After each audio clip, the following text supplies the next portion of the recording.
Guys অবস্থাটা দেখো ভাই, এখানে বুঝলে তো পাখিদের আওয়াজ শুনতে পাচ্ছ, আর ওইখানে যে বাসা, ও মাই গড ফোন পড়ছিল ভাই। যাই হোক, ওইখানে যে বাসা গাইজ, ওই গাছটাই তোমরা সবাই জানো। আর এইখানে একটু আগে একটা সাপ লেগেছে বুঝলে তো, পাখিদের অবস্থা দেখো, সাপের কামড়ে দিচ্ছে। একদিন তোমাদেরকে ভিডিও বলেছিলাম না যে কি একটা এসেছিল, কিন্তু আমি তোমাদেরকে দেখাতে পারিনি। কিন্তু ভাই চলো, ওই দেখো গাছের উপর ওইখানে একটা পাখি রয়েছে, ওইখানে একটা পাখি বুঝলে তো, সাপটাও ওইখানে, ওর ভিতরে সাপটা রয়েছে ভাই। কি একটা অবস্থা করে দিচ্ছে দেখো। আর আমরা এসেছি বলে একটু কম ক্যাকাচ্ছে ভাই, একটুখানি আগে একদম ঝামেলা করে ফাটিয়ে ফেলে দিচ্ছিল। ওইখানে গেছে সাপটা বুঝলে তো, সাপটা ওইখান থেকে চলে যাচ্ছে। আর পাখির বাসাটা হচ্ছে ওই গাছটায়, তোমরা যারা আগের ভিডিওতে দেখেছিলে তোমরা তো জানো যে ওইখানে পাখির, ওইখানে ভাই সাপটা বুঝলে, ওই যে গাছটায়, ওই গাছটা হচ্ছে পাখির বাসা। আর ওইখানে ভাই সাপটা এসছে। এরা ভাবছিল যে এদের বাচ্চা মনে হয় খেয়ে নেবে বুঝলে তো, ওই জন্য এরকম পাগল হয়ে যাচ্ছে একেবারে, সাপকে কামড়েও দিচ্ছে ভাই। কিন্তু কাছের দিকে যেতে পারবো না, এখান থেকে কাছের দিকে, চলো কাছের দিকে যাওয়ার চেষ্টা করি। চলো ভাই এই সাইডে ঘুরে ঘুরে এখান থেকে, দাঁড়াও দাঁড়াও, এই সাইডে যাই একদম, এখান থেকে দেখা যাবে সাপটা এখানে কোথায় আছে। ওই দেখো, ওই দেখো সাপটা ওইখানে আছে বুঝলে। ওই দেখো পাখিগুলো পাগল হয়ে যায়, সাপটা আমার মনে হচ্ছে এখানে আশপাশে কোথাও রয়েছে, এই কলা গাছের নিচে ফিচে কোথাও। ও আচ্ছা আচ্ছা আচ্ছা ভাই, ওই যে সাপটা, ওই যে সাপটা, ওই যে পুকুরের ভেতর চলে গেল, এখান থেকে পুকুরে চলে গেল। দেখবে দাঁড়াবো তোমাদের এইখান থেকে দেখাচ্ছি, পুকুরের ভিতরে গেল সাপটা। পাখিগুলো তাড়িয়ে ওদেরকে এইখানে তাড়িয়ে দিয়েছে সাপটার, ওইদিকে আর মোটেও যেতেই দিল না। সাপটা কই গেল, ওইখান থেকেই তো নামলো, ওইখান থেকে আশপাশে কোথাও গেল, এইদিকে যেখানে আবার চলে গেছে বলে খুঁজে পাওয়া যাচ্ছে না। মানে আশপাশে ওই যেখানে যে পাখির বাসাটা, ওই পাখির বাসার আশপাশে কোনো সাপ বা গড়গিলে গেলে ভাই পাখিটা একদম পাগল হয়ে যাচ্ছে। আর অনেক দিন থেকেই জানি ভাই, এখান থেকে প্রায় 1 মাস মতো হচ্ছে পাখির বাচ্চা আমি খেয়াল করেছি, মানে 1 মাস না একটু কম বেশি হবে, এতদিনে ভাই বড় হয়ে গেছে, আর কিছুদিনের মধ্যে উড়েও চলে যাবে। পাড়ার চেষ্টা করেছিলাম ভাই অনেক, কিন্তু পারতে পারিনি। তোমরা ভাই ভিডিওটা দেখে এসো, সাপটা কোথায় গেল তা কে জানি। যেখানে যাই যাক ভাই, চলো বাড়ি যাই। দুপুরবেলা এখন, সাপ চলে গেছে, পাখির বাচ্চা এখন বিপদ মুক্ত হয়ে আছে। তোমরা গাইজ ভিডিওটা দেখে এসো, যে ভিডিওটায় পাখির বাচ্চাগুলো পাড়ার চেষ্টা করেছিলাম, চ্যানেলের ভিতর পেয়ে যাবা, ঢুকে দেখে এসো। গাইজ অনেক দিন পরে, মানে এগুলো বর্ষাকালে শুধু হয়, কিন্তু ভাই আজকে একদম ঠিকঠাক টাইমে ভাই, এখন বাজে 1টা বুঝলে, পুরোপুরি 1টা বেজে গেছে। আর এখন গোসল করার সময় আকাশের অবস্থা খারাপ, মেঘ ডাকছে, মানে আজকে হয়তো ভাই বৃষ্টি হতে পারে। আর যদি ভাই এখন বৃষ্টি হয়, তাহলে বৃষ্টির পানিতে অনেক দিন পরে গোসল করা হবে ভাই, বেশ মজাও লাগছে বুঝলে। দেখা যাক বৃষ্টি আসে কিনা। ততক্ষণে ফোনটা একটু চার্জেও দিতে হবে, কারণ কারেন্টের ভাই বিশ্বাস নেই কখন কি হবে। ফোনটা চার্জার দিয়ে ওয়েট করে যদি বৃষ্টি আসে ভাই। গাইজ আবহাওয়াটা দেখো ভাই, এদিক থেকে কিন্তু আস্তে আস্তে ঝড়ও হচ্ছে বুঝলে তো, মানে ঝড় বলতে আস্তে আস্তে বাতাস হচ্ছে।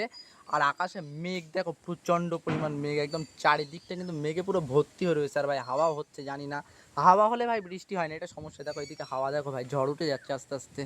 কিন্তু ঝড় হলে ভাই বৃষ্টি হবে না, কারণ এই ঝড়ের জন্য মেঘগুলো সব উড়ে চলে যাবে। ওই সাইডে দেখতে পাচ্ছ ভাই, মেঘ আস্তে আস্তে উড়ে চলে যাচ্ছে, কিন্তু এই ঝড়টা না হলে হয়তো বৃষ্টি হতো, জানি না ভাই বৃষ্টি হবে কিনা। আর এইদিকে 1টাও ভাই বেজে গেছে, গোসল করে নিতে হবে, কিছু করার নেই। কিন্তু অনেকদিন পরে তো ইচ্ছা ছিল ভাই বৃষ্টির পানিতে ভিজবো, কিন্তু হয়তো আর হবে না বুঝলি। আকাশে প্রচুর মেঘ, কিন্তু সেগুলো সব উড়ে চলে যাচ্ছে, এই সাইডে দেখো মেঘগুলো সব উড়ে উড়ে চলে যাচ্ছে। গাইজ আমাদের এই ছোট গাছের পেয়ারা তোমাদেরকে একবার দেখিয়েছিলাম, এইখানে হয়েছিল ভাই মাত্র 2 পিস না 3 পিস হয়েছিল পেয়ারা। আর ভাই এখন দেখো ছোট গাছে পেয়ারা দেখো ভাই, এইখানে দেখো উপরে দেখো, এইখানে দেখো, চারিদিকে পেয়ারা ভর্তি হয়ে গেছে। গাছটা কিন্তু একদমই ছোট, মাত্র এতটুকুই। আর এর বয়সও খুবই কম, মাত্র এতটুকু গাছে ভাই পেয়ারা ভাই ভর্তি হয়ে রয়েছে। এইখানে এখানে নিচে ওই গোড়ার ওইখানে ভাই পেয়ারা হয়েছে বুঝতে পারছো, ওইখানে দেখো ওইখানে পেয়ারা হচ্ছে। এত ছোট গাছে ভাই কত সুন্দর পেয়ারা হয়েছে। দেখা যাক এখন খেতে কেমন লাগে। আমি আগেরবার খেয়েছিলাম ভাই, মোটামুটি ভালো ছিল, কিন্তু বেশি বড় হয় না, এতর মতো করে বড় হয়, হওয়ার পরে ভাই বোঝা যাবে। তো ওই গাছের পেয়ারাগুলো বুঝলে তো, যখন প্রথমে হয়েছিল 3 পিস হয়েছিল, খুব তাড়াতাড়ি মোটা হয়ে গেছিলো, কারণ ফল অল্প ছিল। কিন্তু এখন ভাই পুরো গাছ থেকে ফল রয়েছে, আর ছোটো গাছ তো এরকম বড় হতে একটু সময় লাগছে ভাই। অনেক দিন ধরে এই ছোটো ছোটো হয়ে রয়েছে ভাই, এখনও বড় হয়নি, পাকেনি, হয়তো আর কিছুদিন সময় লাগবে, তারপরে পেকে যাবে। গাইজ বৃষ্টি হবে না বুঝলে তো, মেঘ সব উড়ে চলে গেল ভাই, কিছু করার নেই, এমনি পুকুরে গিয়ে গোসল করতে হবে। আবহাওয়াটা ঠান্ডা রয়েছে, আর যে হাওয়াটা আসছিল ভাই, সেটা খুব ঠান্ডা ঠান্ডা হাওয়া ছিল। আর ওই দিক থেকে মনে হচ্ছে বৃষ্টি হচ্ছে, যেদিকে বৃষ্টি হচ্ছে হাওয়াটা হয়তো সেই দিক থেকে আসছে, এই জন্য খুব ঠান্ডা ঠান্ডা হাওয়া ছিল। যাই গাইজ এখন হয়তো বৃষ্টি হবে না, থাক বর্ষার সময় করে নেবো ওখানে বৃষ্টির পানিতে গোসল।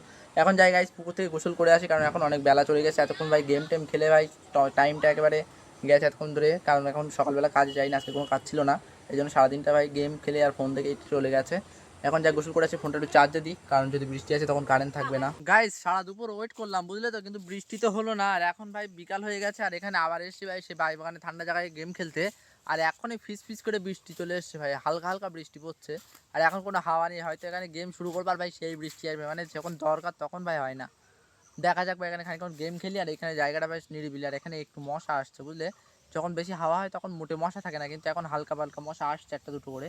আর আমি খালি গায়ে এসেছি ভাই, কোনো জামা নিয়ে আসিনি। যাই হোক, কটা গেম খেলে নিই, তার ভিতরে বৃষ্টি আসলে আবার বাড়ি পালিয়ে যেতে হবে। গাইস, গাছের বেশিরভাগ আমগুলো সব এখন পেকে গেছে বুঝলে তো। আর এই গাছে, আমাদের এই গাছটা এক গাদা আম ছিল, এখন দেখতে পাচ্ছ এখানে আর অল্প কিছুটা আম রয়েছে। আর মোটামুটি সব পেকে পড়ে গেছে। আর ওইখানে ওই গাছটায় ছিল অনেকগুলো আম, কিন্তু ওই গাছের আমগুলো পড়ে গেছে। আর ওই গাছের আমগুলো কাঁচাইভাবে পেড়ে নিয়ে চলে গেছে, কারণ ওই আমগুলো বিক্রি করে দেওয়া হয়েছিল। আর গাইস, আম হয়তো আর বেশি দিন হবে না বুঝলে তো, মানে বেশি দিন থাকবে না, কারণ আম পচেও যাচ্ছে। আর বেশি পাকা থাকছে না, মানে বেশি দিন থাকছে না বুঝলে পেকে। গাছে থাকলে তো থাকছে, কিন্তু বেশিরভাগ কাঁচা আমগুলো পেড়ে নিয়ে আসা হয়েছে আমাদের বাড়িতে, যাতে সেগুলো বাড়িতে পাকিয়ে খাওয়া যায়। তো গাইস, এমনিতে যখন সবাই আম পাড়তে গেছিলো তখন আমাদের কাজ হচ্ছিলো বুঝলো তো। ঈদের একদিন পর থেকে আমাদের কাজ শুরু হয়ে গেছিলো, আপাতত এখন 2 দিন ছুটি রয়েছে।